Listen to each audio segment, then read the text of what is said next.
Hello everyone, I'm Ninyalem Pablo. I will represent my country, Congo. Ibale ya Congo, ejali lopangota, kashi ejali shenzela. Yahweh, Yahweh, benisa Congo. Yahweh, Yahweh, batela ni Congo. Yahweh, Yahweh, benisa ni Congo. Yahweh, Yahweh, batela ni Congo.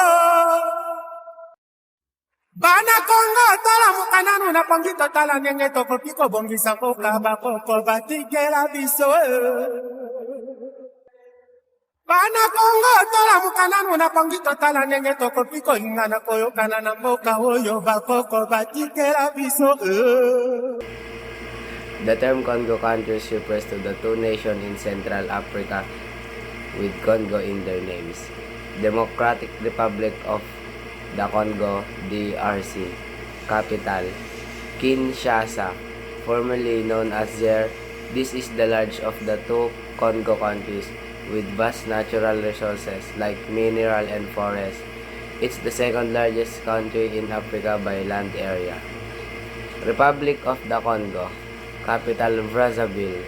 This is the smaller nation located in west of the DRC.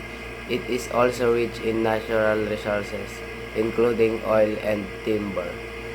These two countries are neighbors separated by the Congo River, and their capitals, Kinshasa and Brazzaville, are very close located on opposite sides of the river. Here are some interesting facts about the Democratic Republic of the Congo, DRC. Democratic Republic of the Congo. Size and population. The DRC is the second largest country in Africa by area and the fourth most populous country on the continent, with over 100 million people. Natural resources. It is extremely rich in minerals including cobalt, copper, gold, diamonds, and coltan. A key mineral used in electronics. Biodiversity. The DRC is home to the second largest rainforest in the world. The Congo rainforest, it harbors wide variety of wild, including gorillas, elephant, and the rare okapi. Cultural diversity. The DRC has over 200 ethnic groups, with the majority being Batu. French is the official language, but there are also four national languages: Swahili, Lingala, Kikongo, and Shibula. Volcanic activity. The DRC is home of the two Africa's most active volcanoes, Mount Nyiragongo and Mount Nyamuragira, located in the eastern part of the country. Colonial history. The DRC was colonized by Belgium and became independent in 1960.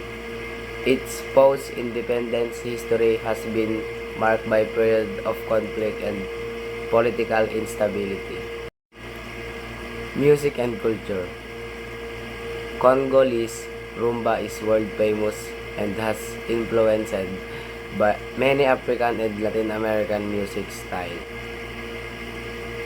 Republic of the Congo. Population and size. The Republic of the Congo is much smaller than DRC, which is population of about 5.5 million people. Oil economy. The country economy is heavily reliant on the oil production, which makes up bulk of its exports and national revenue. Capital cities proximity. Brazzaville, Republic of the Congo, and Kinshasa, DRC, are the two closest capital cities in the world, situated on opposite banks of the Congo River. Colonial history. The Republic of the Congo was a French colony and gained independence in 1960. French remains the official language alongside several indigenous language. Wildlife. The country has rich wildlife with large reserves like Otzala, Kokwa National Park, home to forest elephants, gorillas, and other unique species. Stability. While the Republic of the Congo has experienced political unrest, it has been relatively most stable compared its larger neighbor, the DRC. Cultural heritage. The country has a rich cultural tradition with diverse ethnic groups including the Congo, Teke, and Mbochi. It is known of traditional music, dance, and crafts.